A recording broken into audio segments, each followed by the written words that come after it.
Shri P.K. Anand from Niti Aayog, Dr. T.C. James from the Research and Information System for Developing Countries, and Dr. Rathin Rai from National Institute of Public Finance and Policy. Yeah, please come on the dais. Thank you so much for accepting our request at a very short notice. Here we expect to have at least 60-70 people from 14-15 states of India. We warmly welcome people who have traveled to Delhi to be a part of this meeting. We also acknowledge the presence of Justice Panat Chand Jain and Vijay Pratap. These are the people who have been motivation behind some of the activities of this kind that we organize. We have a bad news to share in the sense that the Honorable Minister from the Ministry of Environment, Forest and Climate Change, he's not keeping well, and he has said that I'll see if I can come, I'll join you at any moment. We are also expecting Mr. Krishna Kumar, DTG from Ministry of Statistics and Program Implementation. He is busy with another program and he might not be able to join us in the first session itself, but he has promised that he'll join us for half an hour at whenever he is comparatively free. We are happy to have representative from Niti Aayog here, and also from RIS and also from NITFB. They have, Niti Aayog has been is a nodal institution for planning, implementation, monitoring and review of sustainable development goals in India. We, as representative of civil society organizations, highly welcome this approach of making our national indicators public and seeking comment from the wider stakeholders.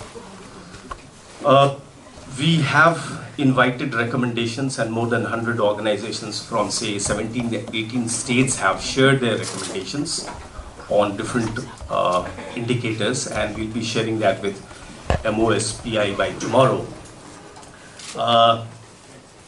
The plan for this meeting is that we have people speaking on individual goals and how they see indicators, and maybe they will make some recommendations. We will be able to speak, I think, on 12-13 goals and related indicators. We try to have a look at the indicators, and some of the things are very good, and we wanted to congratulate MOSPI for that. For that matter, we see recognition of women's unpaid work. This has, I think this has happened for the first time that it has been recognized in the policy.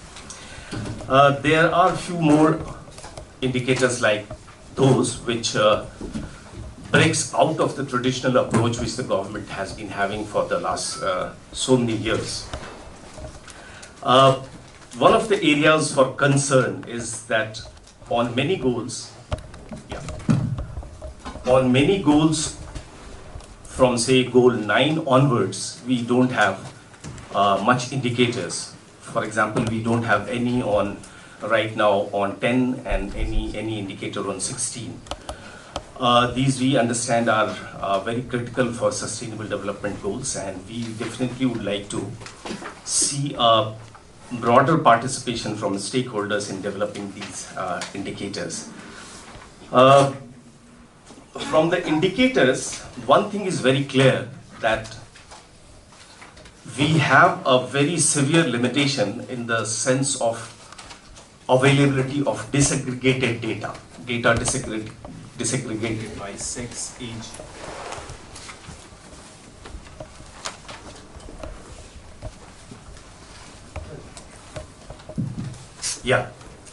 Data disaggregated by sex, religion, age, vulnerable groups, disabled population.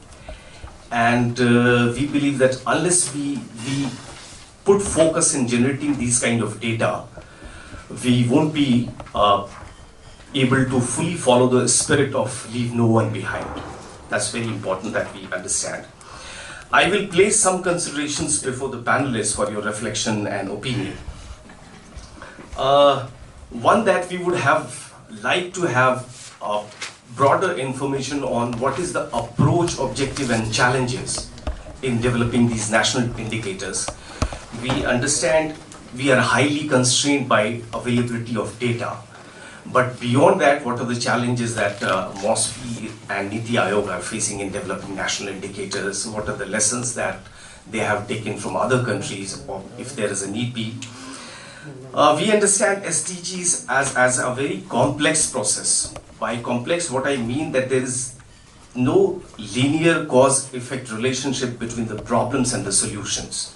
By complex, I also mean that solution in terms of indicators also cannot be permanent.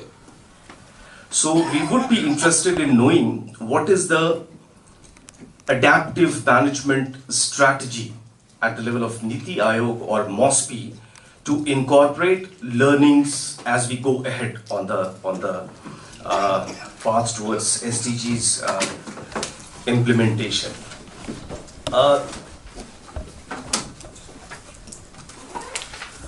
Besides this, the second point that I would like to place is some of the indicators require data to be updated annually. And what plan do we have at the level of the government to get data annually on these indicators, and how far that is feasible? We would also like to have more information on what is the management with regard to Tier 3 indicators. Just for your information, out of 230 indicators, 88 indicators are still in the Tier 3, and last interagency expert group meeting which happened in Ottawa on 28 to 31st March, some of these indicators were sought to be resolved. Indicators have been divided into 3 tiers based on the Tier 1 indicators which are conceptually clear, and there is a methodology available, and there is data also available with regard to that indicator. Tier 2 indicators are on which an internationally agreed methodology is available, but no regular data is available. And Tier 3 is indicators on which there is no internationally agreed methodology, neither there are data.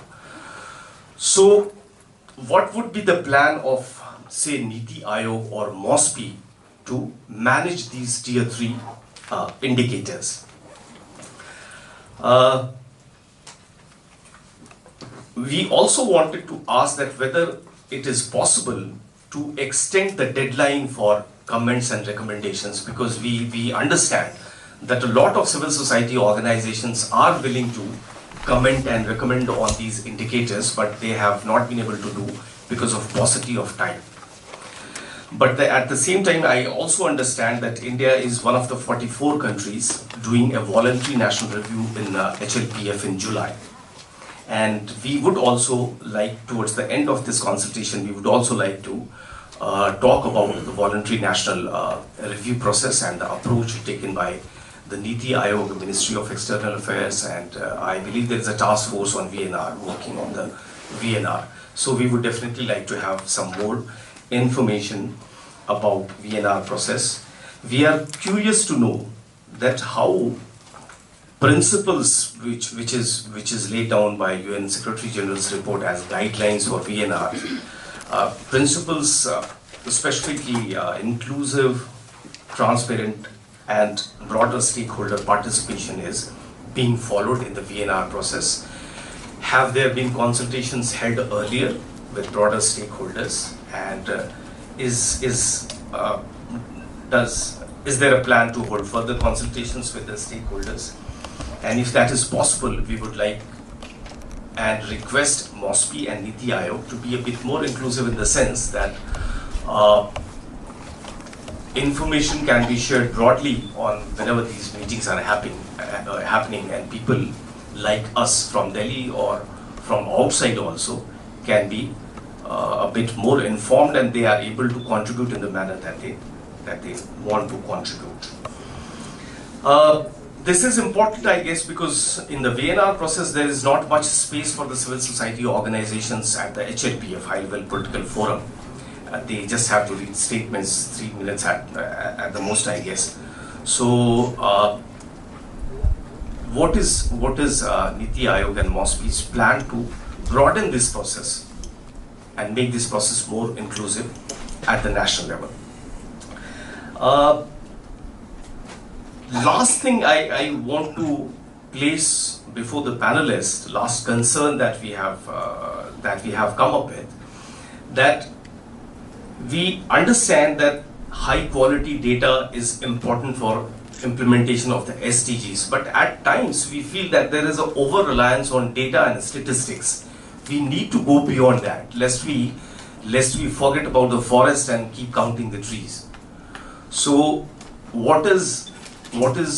how these considerations are being factored in the approach and plan that Niti Aayog, MOSPE and other nodal agencies have in their plans.